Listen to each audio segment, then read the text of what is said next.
오늘은 제가 주제를 보이실지 모르겠지만은 정치인의 실력 문제를 좀 얘기를 할까 합니다.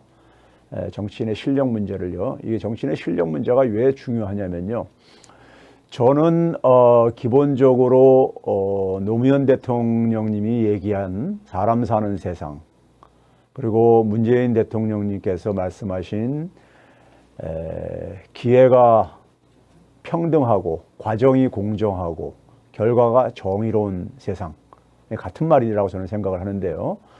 사람 사는 세상, 노무현 대통령님이 그렇게 강조했던 사람 사는 세상, 이건 사실 별게 아닙니다. 굉장히 특별한 세상이 아니라요. 그분이 늘 얘기하셨듯이 반칙이 없고 특권이 없는 이런 세상이죠. 그 얘기는 뭐냐면은 우리 사회가 그만큼 그러니까 반칙도 많고 특권도 많다는 얘기죠. 이 특권이 사실 얼마나 우리가 지금 사회적인 이슈가 되고 있는가는요. 최근에 우리 사회 속에서 화제가 되고 있는 것을 떠올리면 사실 쉽게 이해가 됩니다. 자기 실수를 인정하기 싫은 거예요. 자기의 권한을, 권리에 대한 개혁 후폭풍이 일어날까봐. 예? 기재부에 대한 개혁의 후폭풍이 일어날까봐 지금 자기 실수를 인정을 안 하는 거예요. 예? 근데 문제는 뭐냐면은 정치인은 그러지 말아야죠. 정치인은 첫 단추를 잘못 끼었으면은 바로 잘못 낀 첫 단추를 정상화시켜야 되는 게, 정치인은 지금 이번 21대만 하고 안 할 거예요? 정치요? 22대에서는 그러니까 국민들한테 그러니까 버림받아도 괜찮은 거예요? 빨리 그러니까 실수를 인정을 하고, 우린 누구나 실수를 할 수 있습니다. 실수를 인정을 하고 잘못을 바로잡는 정치인을 국민은 박수를 보냅니다. 그런데 특정 정치인한테 그 실수를 인정하게 되면 특정 정치인보다 자기가 이미지가 깎일까 봐, 이건 굉장히 소인배들이 하는 짓입니다. 소인배들이 하는 짓이에요. 예? 빨리 바로잡아야죠. 정치는 뭡니까? 사회 정의를 실현하겠다고 하면서 정치한 거 아닙니까? 국민들한테 그러니까 희망을 주겠다고, 만들어주겠다고 정치하는 거 아니에요? 그럼 국민들한테 이렇게 그러니까는 이 정치를 잘못해가지고, 잘못된 정책을 운용을 해가지고 국민들한테 고통을 줬으면은 빨리 그러니까 잘못을 인정하고 사과하고 제대로 방향을 잡아야지요. 그렇죠? 그게 정치인의 기본 아닙니까요?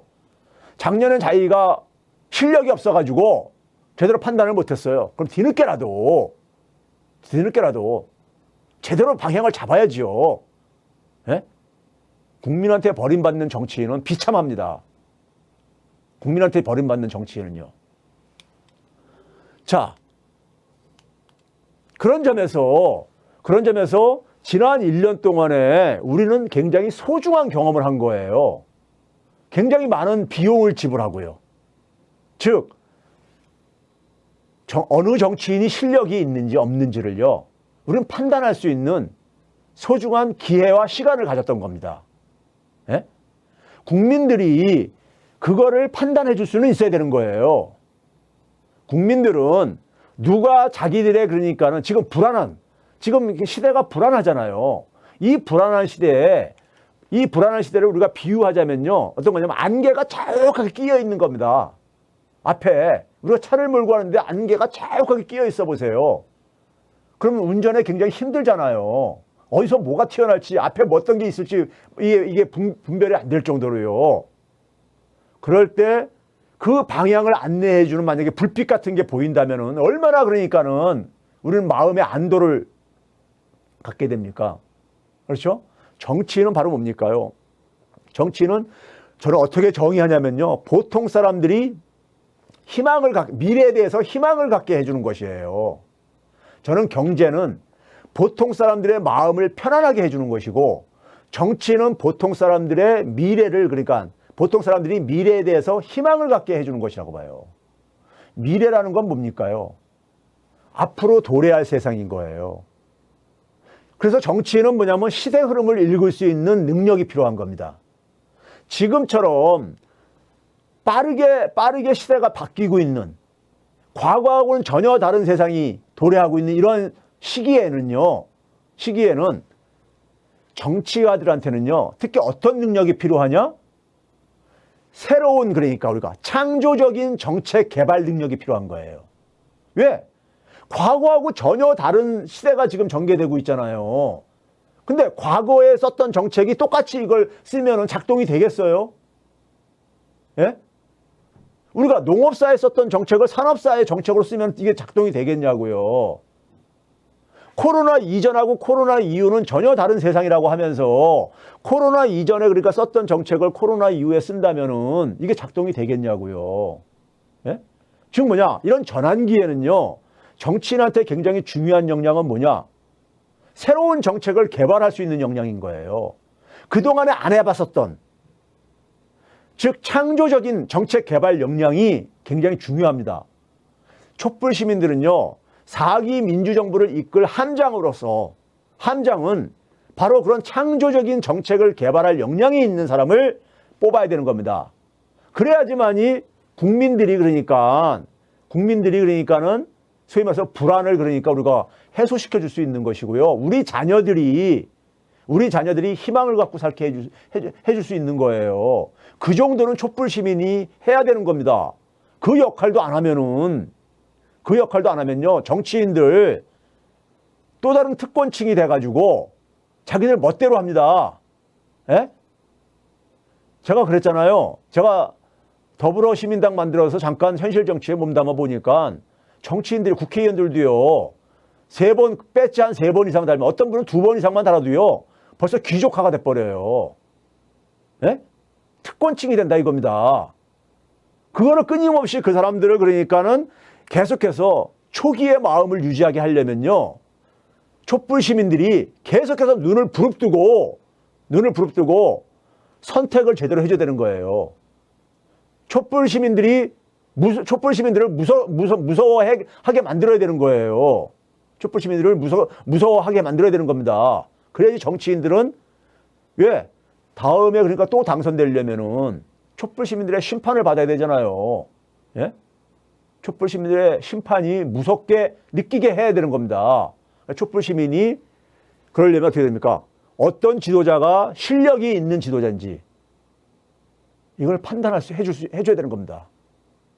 이걸 판단을 해줘야 되는 거예요. 실력이 없는 정치인을 뽑으면 국민이 고통을 받아요. 우리 지난 1년 동안의 결과를 봤듯이요. 정치인에게 실력은 국정을 운영하는 건요, 대단한 실력을 요구합니다. 그리고 가능한 한 실패를 용인 안 해요. 조금만 실패를 해보세요. 저 조중동이 그냥 와서 물어뜯습니다. 과거 민주정부가 실력이 부족해가지고 정권을 뺏긴 경우들이 왕왕 있었잖아요. 예? 예, 조금만 실수를 하게 되면 조중동이 와서 그냥 잘해도 공격하는데 잘못한 게 드러나면은 얼마나 와서 물어뜯겠어요. 예? 그러면 지지층들이 떨어져 나가죠. 그러면서 정권을 뺏기게 되고요. 그렇죠? 실력 없는 정치는 퇴출시켜야 됩니다. 실력 없는 정치는 퇴출시켜야 되는 거예요. 그 실력의 기준은 뭐냐? 국민들이 미래에 대해서 희망을 갖게 해주는 게 이게 실력의 기준인 겁니다. 보통 사람들의 마음을 편안하게 해주는 거, 특권을 없애는 거, 반칙이 작동하지 않는 세상을 만들어주는 거. 이미 노무현 대통령이 제시했잖아요. 사람 사는 세상. 우리 노무현 대통령을 잃고 나서 지켜주지 못해서 죄송한 마음으로 촛불 시민이 우리가 재탄생했잖아요. 예? 촛불 시민은 노무현 대통령이 남긴 유업을 우리는 완성해야 될 역사적 책임을 갖고 있는 국민들입니다. 그래야지만이 우리 자녀들이 특권이 없고 반칙이 없는 세상. 저 특권을 누리는 것이 아주 그냥 당연하다고 생각하는 생각하면서 부끄러움도 못 느끼는 저걸 맹자는 뭐라 했습니까요? 사람이 아닌 금수라고 했죠. 우리나라에는 금수가 굉장히 많은 거예요. 우리 자녀들을 금수하고 같이 살게 할 수 없잖아요. 그러려면 촛불 시민들이 실력 있는 정치인을 구별해낼 줄 알아야 됩니다. 구별해낼 줄 알아야 되는 거예요. 그래서 제가 얘기하잖아요. 다음 대통령은 경제에서는 특히 재정과 금융에 대해서 아시는 분이 좀 하셨으면 좋겠다. 왜? 경제에서 특권이 가장 집중된 데가 어디냐면요. 재정하고 금융입니다. 이게 다 돈하고 관련된 거잖아요. 경제는요. 별게 없어요. 돈의 배분 문제입니다. 돈의 배분 문제예요. 그 돈을 특권층이 독점을 했었던 겁니다. 저는 이걸 전 국민한테 돌려줘야 되는, 전 국민이 회수를 해야 된다고 주장하는 사람입니다. 예? 이걸 재정의 민주화, 금융의 민주화, 한국은행의 민주화를 제가 예치는 이유가 바로 거기에 있는 겁니다. 예? 정부 1년 예산 558조. 엄청난 돈이죠. 한국은행에서 지난해 돈을 찍어가지고 1년 동안에 시중에 증가한 돈이 어느 정도 되는지 아세요? 거의 300조에 가깝습니다. 290조 정도 되는데 300조에 가까워요. 여러분들 그 돈에서 그렇게 많은 돈이 증가했다는데 여러분들이 얼마나 체감합니까? 558조 재정 쓰는 것 중에서 여러분들이 체감할 수 있는 거, 혜택. 지난해 우리가 재난지원금을 처음 그 혜택을 체감한 거예요. 그거를 특권층들은 주기 싫은 거예요. 왜? 그거 안 주면 자기들이 독점할 수 있거든요. 예? 근데 그 돈 누가 만든 겁니까? 보통 사람들, 국민들이 만들어낸 돈이에요. 예? 국민들 것이라고요. 한국은행에서 돈 찍어내는 것도 국민들이 있기 때문에 가능한 거예요. 국민들이 세금을 내기 때문에 가능한 겁니다. 제가 나중에 새벽엔 TV에서 그건 제가 설명을 몇 번 하기도 했지만 또 보여드리겠지만요. 그래서 국민이 보통 사람들이 주인이 되는 세상, 이게 사람 사는 세상인 거고요. 이거는 반칙과 특권을 없애는 세상인 겁니다. 그거를 위해서 그런 세상을 만들려면은 실력이 필요한 거예요. 엘리트들이 그러니까는 소위 말해서 교원 영색, 그럴듯한 논리로 그러니까는 진실을 호도하는 것을 구별해낼 수 있는 실력이 필요한 겁니다. 정치인한테요. 그래서 정치인이 중심을 잡아줘야죠. 선출 권력이요. 국민들이 뽑아준 선출 권력한테 기대하는 건 바로 뭐예요? 그런 사람 사는 세상 만들어달라고 촛불 시민들이 180석 만들어준 거잖아요. 예? 그거를 할 수 있는 실력이 정치인한테 필요한 겁니다. 실력 없는 정치인은요, 아까 얘기했듯이 실력 없는 의사하고 똑같아요. 마음씨만 좋아가지고 안 되는 겁니다. 의지만 가지고 되는 게 아닙니다. 예? 실력이 있어야 되는 거예요. 그 실력은 뭐냐? 제가 그래서 우리 올해 그러니까 우리가 이제 민주당을 대표해서 4기 민주정부의 함장이 될 수 있는, 함장이 될 사람을 뽑는 이런 과정을 겪잖아요. 예? 이 과정, 중요한 과정에서 저는 누가 더 국민들한테, 보통 사람들한테 미래에 대해서 희망을 그러니까 갖게 비전을 제시해 줄 수 있는지, 이런 좀 비전을 좀 경쟁 좀 해달라는 겁니다. 남의 비전을 헐뜯고 그러지 말고 상대방보다 더 좋은 비전을 제시를 해달라는 겁니다. 예? 자기 얘기 없이 남이 얘기한 것을 헐뜯는 거는, 이거는 나중에 국힘당하고 할 때 얼마든지 또 이제 할 거예요. 지금은 우리가 민주당 내 경선은 누가 더 그러니까 훌륭한 비전을 많이 제시하느냐, 이 경쟁이 돼야 되는 거잖아요. 그래서 거기서 나온 지혜들, 비전들을 하나로 담아가지고 한 바구니에 담아가서 민주당 후보에 그러니까는 비전으로 만들어야 되는 거 아니겠습니까? 그렇죠?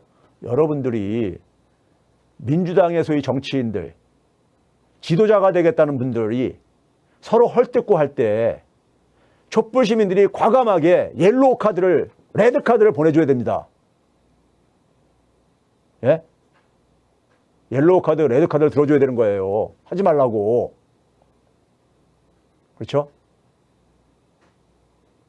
그리고 보다 누가 더 그러니까는 좋은 비전을 제시해 줄 수 있는지 비전을 제시해 달라고 얘기를 해야 된다. 그다음에 국민들은 판단할 수 있어요.